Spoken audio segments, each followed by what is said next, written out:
আমি গজল শুরু করার পূর্বে একটা কথা বলেছিলাম যে এখন বিয়ের সিজন চলছে, এখন প্রত্যেকদিন একটা করে বিয়ে হচ্ছে। আপনারা দেখছেন রাস্তা দিয়ে গেলেই বিয়ের গাড়ি দেখা যায়। তবে যত বিয়ে হচ্ছে তার থেকে বেশি ডিভোর্স হচ্ছে। এটা আপনারা ফলো করেছেন কিনা জানি না, কি কারণে ডিভোর্স হচ্ছে। দেখেন, স্বামী স্ত্রী একে অপরের প্রতি যে হক, এই হকগুলো সবাই জানে না। স্ত্রী জানে না তার স্বামীকে কেমন করে তার স্বামীর হক আদায় করতে হবে, তার স্বামীকে কেমন ভাবে সেবা করলে আল্লাহ খুশি হবে, এবং স্বামীও জানে না যে স্ত্রীকে কেমন ভালোবাসলে সে বিগড়ে যাবে না, সে তাকে মহাব্বত করবে, ভালোবাসবে। আজ এই বিষয়বস্তুর উপরে গজল বলবো ইনশাআল্লাহ। দেখেন, দয়ার নবী সাল্লাল্লাহু আলাইহি ওয়াসাল্লাম তানার অনেকগুলো স্ত্রী ছিল, তার মধ্যে আল্লাহ রসুল সবচেয়ে বেশি ভালোবাসতেন আম্মাজান খাদিজাতুল কুবরা রাদিয়াল্লাহু তাআলা আনহা তানাকে। সব স্ত্রীগুলো, কিছু স্ত্রী ইয়াং ছিল বা সব স্ত্রী প্রায় সুন্দর ছিল, কিন্তু আম্মাজান খাদিজাতুল কুবরা রাদিয়াল্লাহু তাআলা আনহা তিনি একটু বয়স্ক ছিলেন, একটু বয়স বেশি ছিল, কিন্তু আল্লাহ রসুল আম্মাজান খাদিজাকে বেশি ভালোবাসতেন। তানাদের দুজনের যে স্বামী স্ত্রীর মহাব্বত, আম্মাজান খাদিজার আব্বাজানের অনেক সয় সম্পত্তি, জায়গা জমি, সোনাদানার মালিক ছিল আম্মাজান খাদিজা। একদিন আম্মাজান খাদিজা আল্লাহ রসুলের কাছে প্রস্তাব পাঠালো, হে আল্লাহর পয়গম্বর, হে মহানবী, আমি খাদিজা আপনাকে বিয়ে করতে চাই, বিয়ের প্রস্তাব দিলাম। আল্লাহ রসুল বলছেন, ও খাদিজা, তুমি কোথায় আর আমি কোথায়? তুমি বড় লোকের মেয়ে, তোমার আব্বাজানের এত সয় সম্পত্তি, জায়গা জমি, সোনাদানার মালিক তুমি, আর আমি মোহাম্মদ, আমার তো খাওয়া হয় না, তুমি কেন আমাকে বিয়ে করতে চাও খাদিজা? আম্মাজান খাদিজা বলেছিল, হে আল্লাহর পয়গম্বর, রতনকে রতনই চেনে, আমি জানি আপনি কেমন মানুষ, আমি খাদিজা কথা দিলাম কোনোদিন আপনাকে কষ্ট দেব না। দিনের দাওয়াত দিতে যাবেন, আমি খাদিজা আপনার ভাত রান্না করে খাওয়াবো। আপনি দিনের দাওয়াত দিতে যাবেন, আমি খাদিজা আপনার জামা কাপড় পরিষ্কার করে দেব।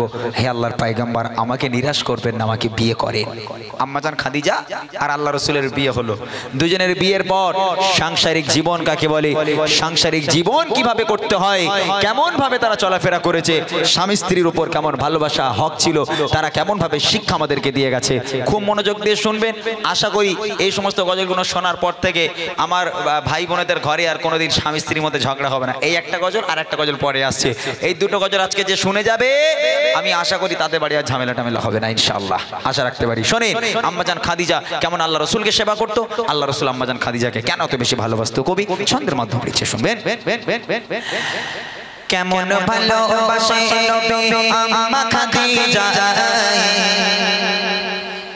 কেমন ভালোবাসে নবী আম্মা খাদিজা, যে ভালোবাসায় খুশি হতেন আল্লাহ দয়াময়, যে ভালোবাসায় খুশি হতেন আল্লাহ দয়াময়। কেমন ভালোবাসে নবী আম্মা খাদিজা, কেমন ভালোবাসে নবী আম্মা খাদিজা, যে ভালোবাসায় খুশি হতেন আল্লাহ দয়াময়, যে ভালোবাসায় খুশি হতেন আল্লাহ দয়াময়। ধনী ঘরের মেয়ে হয়ে আম্মা খাদিজা নবীর কাছে এসে বলে করে বোঝে নিকা।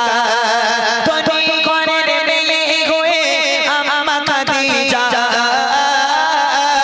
নবীর কাছে এসে বলে করে বোঝে নিকা। নবী বলে, ও খাদিজা কেন চাও আমায়, নবী বলে, ও খাদিজা কেন চাও আমায়, রতনকে রতনে চেনে অন্য কেহ নয়, ও রতনকে রতনে চেনে অন্য কেহ নয়। কেমন ভালোবাসে নবী আম্মা খাদিজা, কেমন ভালোবাসে নবী আম্মা খাদিজা, যে ভালোবাসায় খুশি হতেন আল্লাহ দয়াময়, যে ভালোবাসায় খুশি হতেন আল্লাহ দয়াময়। দিনের দাওয়াত দিতে গেলেন নবী পাক, রাতের বেলা, কোনদিন রাত 12টা, কোনদিন রাত 1টা, কোনদিন রাত 2টোর সময় আল্লাহ রসুল বাড়িতে আসতো। রাত বেরাত আল্লাহ রসুল বাড়িতে আসতো। একটা দিনের জন্য দয়ার নবী বাড়িতে এসে দরওয়াজার সামনে দাঁড়িয়ে দুবার দরওয়াজায় টোকা মারার প্রয়োজন পড়েনি। আল্লাহ রসুল রাত 12টায় আসুক, 1টায় আসুক আর 2টায় আসুক, যতই রাত্রিবেলা বাড়ি আসুক না কেন, একবার শুধু দরওয়াজার সামনে দাঁড়িয়ে সালাম দিয়ে টোকা মারলো, সঙ্গে সঙ্গে দরজা খুলে যেত। আম্মাজান খাদিজার সামনে দাঁড়িয়ে আল্লাহ রাসূল বলছেন, ও খাদিজা তুমি কি সারা রাত ঘুমাও না? কেন? একবার টোকা মারিয়ে তুমি দরজা খোলো, কেমন করে পারো? তুমি কি ঘুমাও না?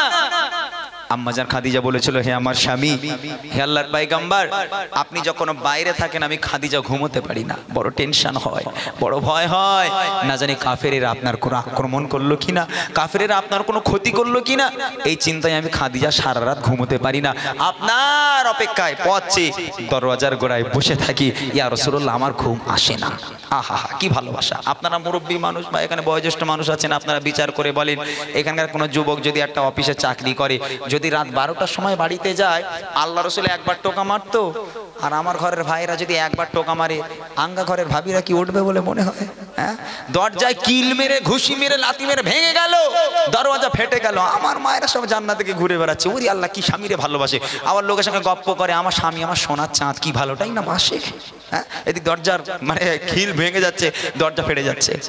আল্লাহ রাসূল আম্মাজান খাদিজাকে কেন বেশি ভালোবাসতেন? কবি লিখছে দেখেন, দিনের দাওয়াত দিতে নবী যায় কোদারে দারে, অপেক্ষাতে বসে থাকে বিবি নিজের ঘরে, দিনের দাওয়াত দিতে নবী যায় কোদারে দারে, অপেক্ষাতে বসে থাকে বিবি নিজের ঘরে, দরজা টোকা দেবার সাথে দরজা খুলে যায়, দরজা টোকা দেবার সাথে দরজা খুলে যায়, বিবি বলে আপনি ছাড়া ঘুম নাহি হয়, ও গো বিবি বলে আপনি ছাড়া ঘুম নাহি হয়, কেমন ভালোবাসে নবী আম্মা খাদিজা, কেমন ভালোবাসে নবী আম্মা খাদিজা, যে ভালোবাসায় খুশি হতেন আল্লাহ দয়াময়,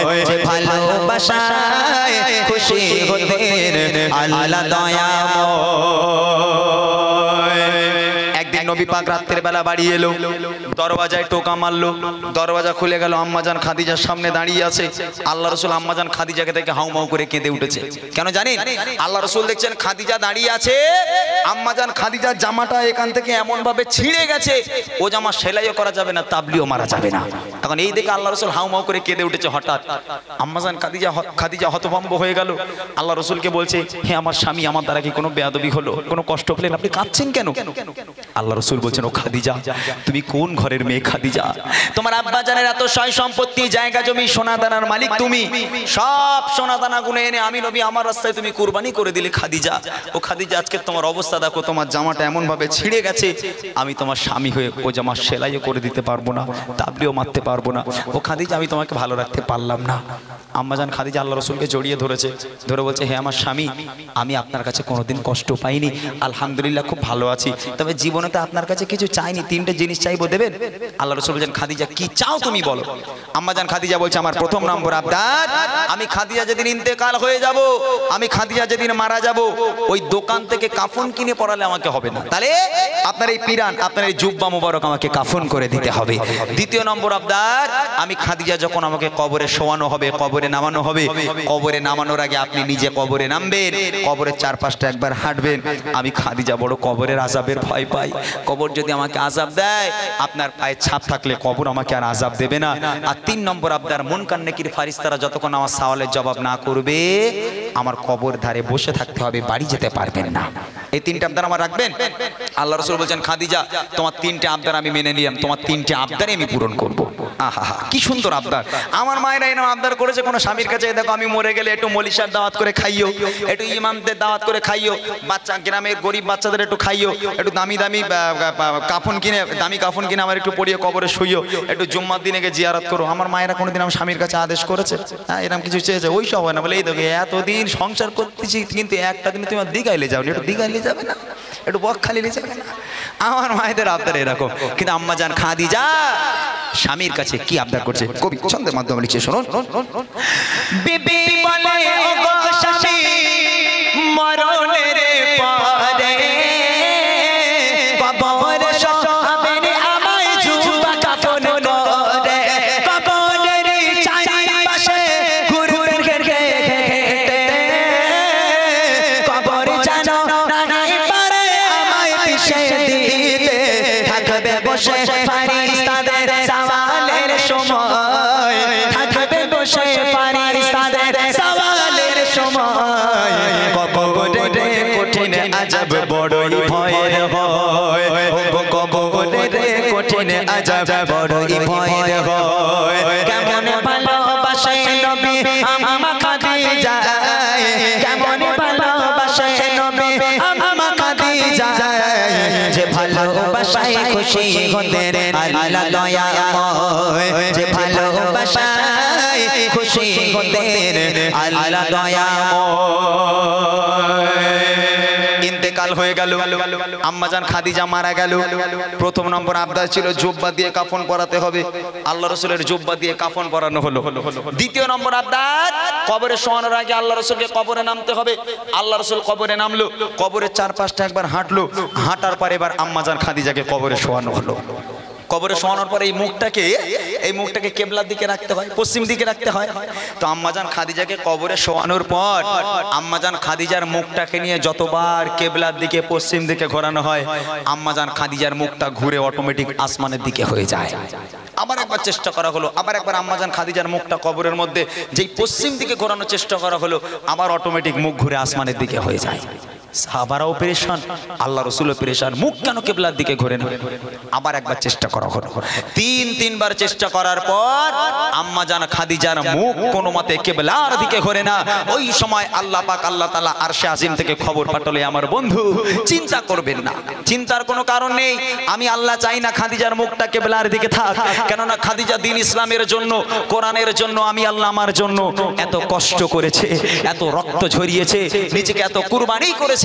আমি আল্লাহ চাই না খাদিজার মুখটা কিবলার দিকে থাক, আমি আল্লাহ চাই খাদিজার মুখটা সরাসরি আসমানের দিকে, আরশে আজিমের দিকে হয়ে থাক, যাতে করে আমি আল্লাহ আরশে মুআল্লায় বসে বসে আমি আমার খাদিজাকে প্রতিনিয়ত দেখতে পারি। একবার জোরে বলুন না সুবহানাল্লাহ, জোরে হবে না সুবহানাল্লাহ।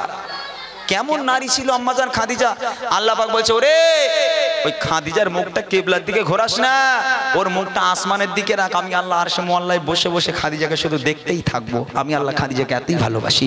এই হলো সেই নারী যাকে আল্লাহ পাক নিজে সালাম পাঠিয়েছিল দুনিয়ার বুকে, এবং দয়ার নবী নিজের জীবনের থেকে বেশি ভালোবাসতেন আম্মাজান খাদিজাকে। শেষ কথা খুব লিখছে, দেখেন, খাদিজাকে কিবলাতে মুখ করে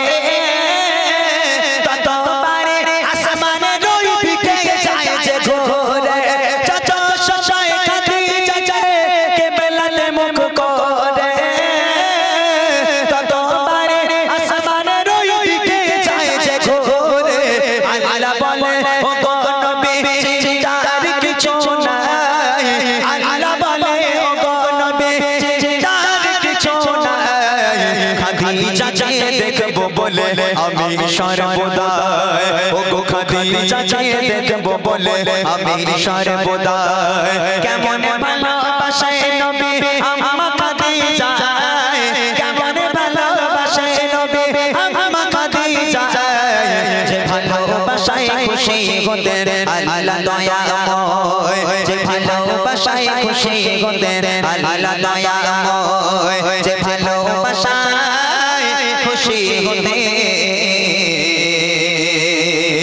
আল্লাহ